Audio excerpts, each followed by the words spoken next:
Boa tarde, senhor presidente, senhores vereadores, senhoras vereadoras, senhores e senhoras.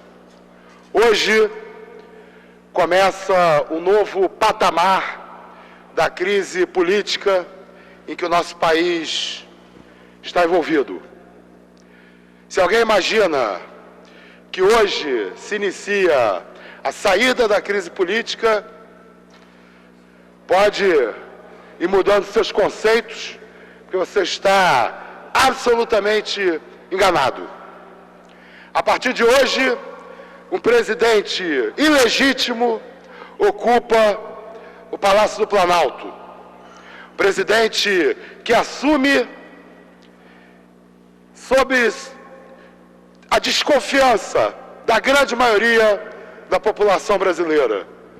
Um presidente interino que assume com pelo menos um terço da população não reconhecendo como legítimo o processo de impeachment da presidente Dilma Rousseff.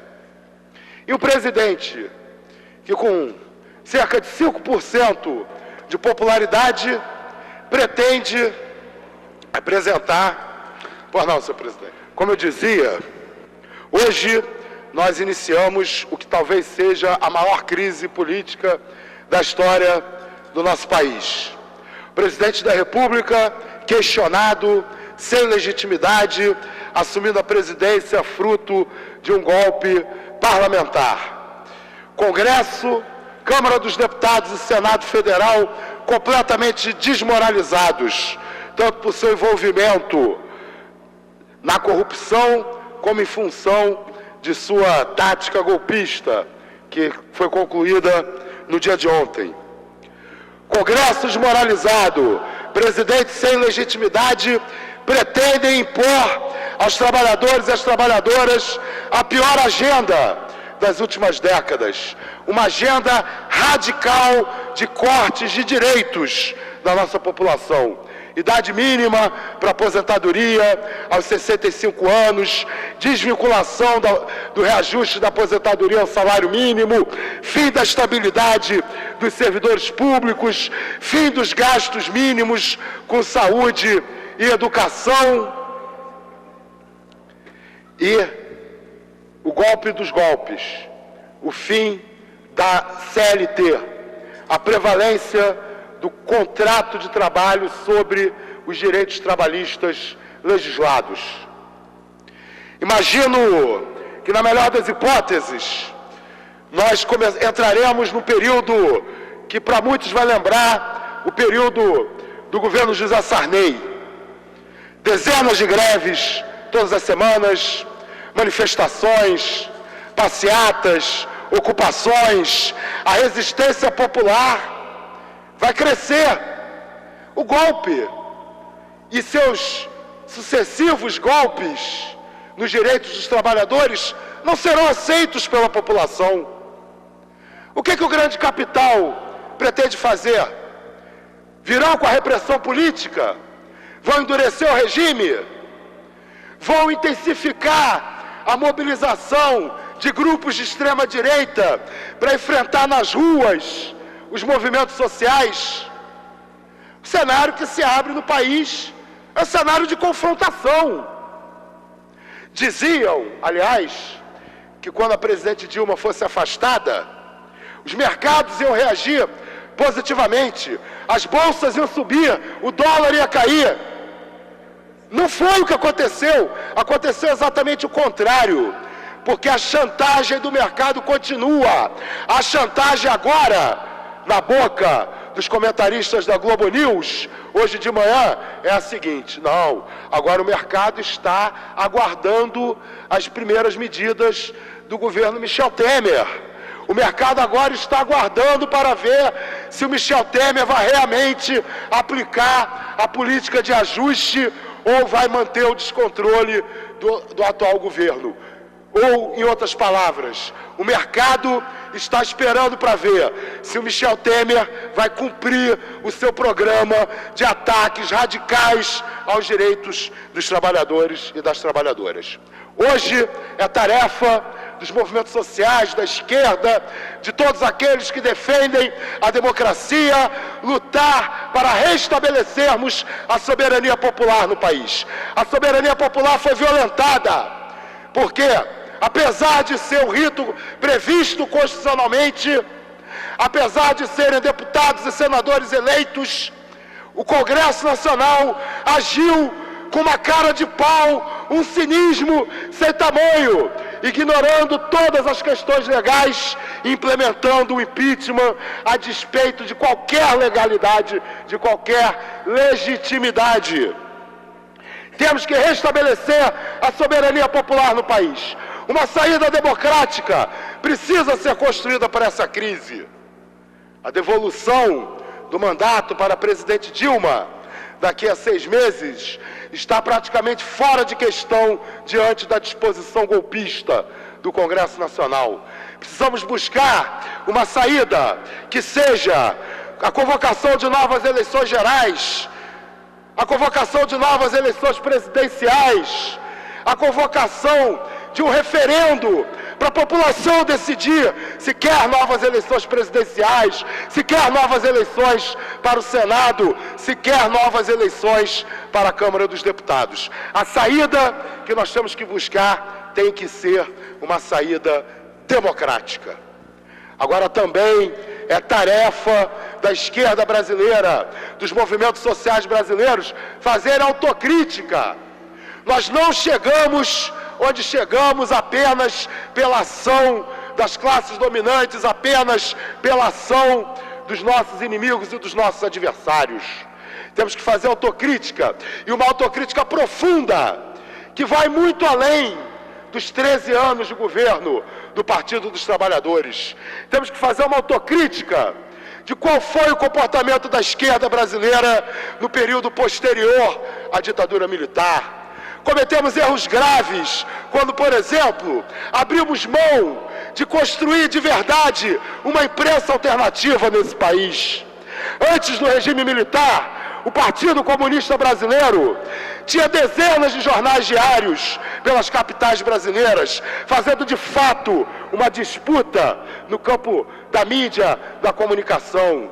Depois da ditadura militar, nós, a esquerda, deixamos sozinhos os militantes abnegados da luta pela democratização dos meios de comunicação, fazendo os seus instrumentos de mídia alternativa, mas sem nunca receber o verdadeiro estímulo, o verdadeiro apoio do conjunto da esquerda. Focados na estratégia de conquistar a presidência da República, desmobilizamos nossos sindicatos, associações de moradores, movimento estudantil.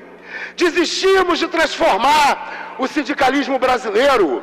A CUT, quando surgiu, defendia o novo sindicalismo, defendia a luta contra os instrumentos legais que submetem os sindicatos brasileiros ao controle do Estado e ao controle de uma burocracia domesticada. A CUT, no seu nascimento, defendia o fim da unicidade sindical e o fim do imposto sindical, que são dois instrumentos da CLT que fazem com que nossos sindicatos sejam financiados, que a burocracia sindical tenha recursos para se reproduzir, independente de ser legítima ou não ser legítima frente à sua base. Passamos muito tempo, depois do período militar, disputando o Estado brasileiro por dentro, disputando a mídia brasileira por dentro.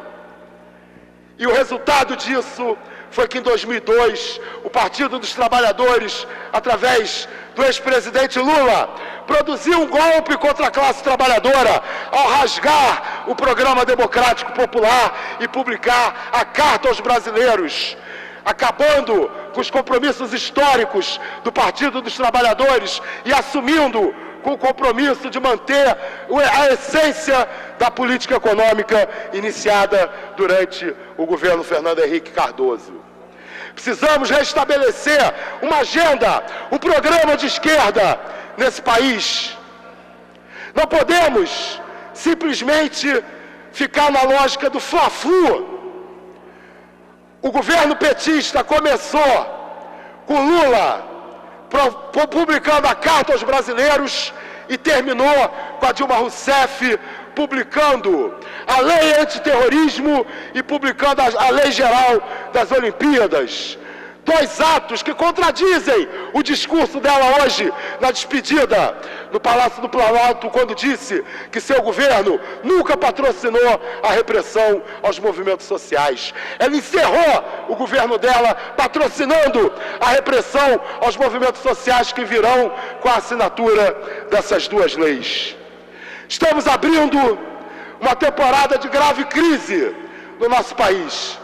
O nosso caminho para enfrentar essa crise é o caminho da luta pela radicalização da democracia no Brasil. É o caminho da luta pela implementação de um programa político-econômico que faça com que esse país finalmente enterre o seu passado colonial. Os problemas do Brasil não são simples. Os problemas do Brasil passam pela nossa história, uma história onde a República foi fundada pela burguesia de braços dados com a aristocracia rural. E essa aliança da aristocracia rural e da burguesia configurou o nosso país no século XX, vem configurando o nosso país no século XXI. Um país que aceita permanecer eternamente inserido na economia internacional como reles produtor de matéria-prima, seja através do agronegócio ou da mineração. Um país que mantém os níveis de desigualdade da renda e do patrimônio nos níveis do período colonial e do período imperial. Um país que, se hoje formalmente não tem mais escravidão, continua tendo escravidão na vida real, até na construção da Vila dos Atletas, futura Ilha Pura, na nossa cidade do Rio de Janeiro, obra patrocinada por essa prefeitura. Havia trabalho escravo dos trabalhadores do canteiro de obras. E se não temos trabalho escravo formal, se ainda temos trabalho escravo na prática, temos a pior característica de todos, que é uma parcela da nossa população ser considerada matável pelo Estado brasileiro. Um Estado que até hoje não conseguiu ter o mínimo de respeito pelos direitos humanos da população pobre, especialmente da população negra, moradora das favelas e das periferias. A oligarquia, a aristocracia que dominam e sempre dominaram esse país estão com um problema. Esticar a corda. Estão com um presidente ilegítimo, um Congresso desmoralizado, uma mídia desmoralizada. Podemos, em poucas semanas, ver essa crise conjuntural se transformar numa crise nacional.